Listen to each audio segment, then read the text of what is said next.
Michael's Last Chance. My name is Evelyn. I'm 28 years old, and I want to tell you a story that changed my life forever.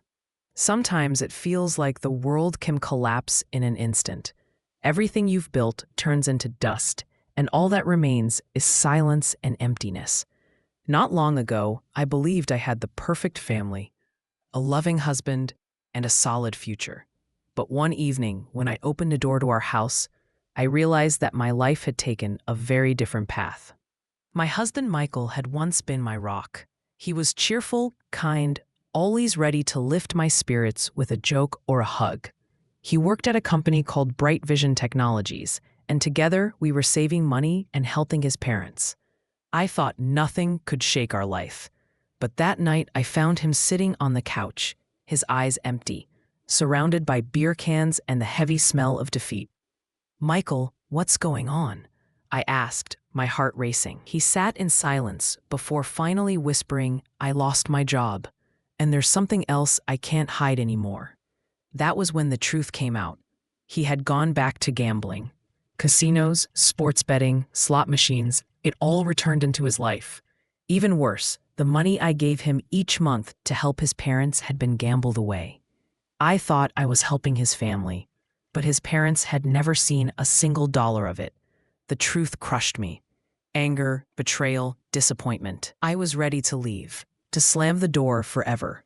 But that same evening, his parents came to our house. I expected shouting, judgment, rejection.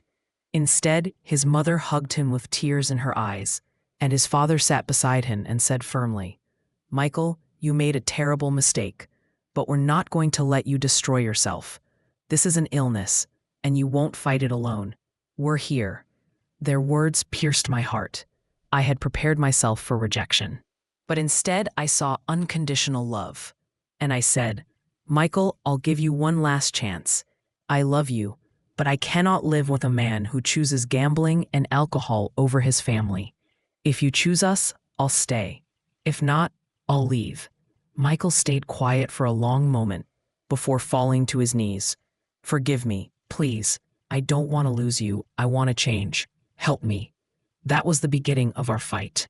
He started therapy, gave up drinking, and together we went to counseling. It was not easy. There were relapses, sleepless nights, moments of anger and weakness. But through it all, we never left him alone.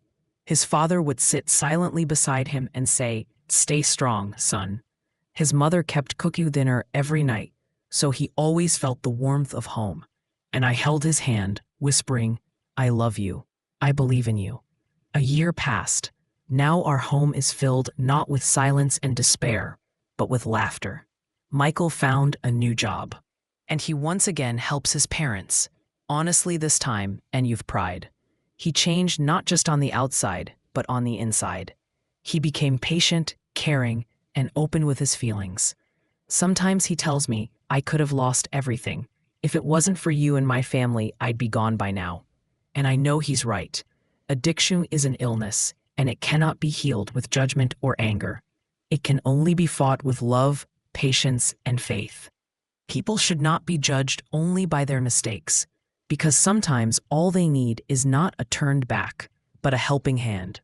When I look at Michael today, I know that giving him that last chance didn't just save him, it saved our family. And sometimes love truly is the strongest medicine.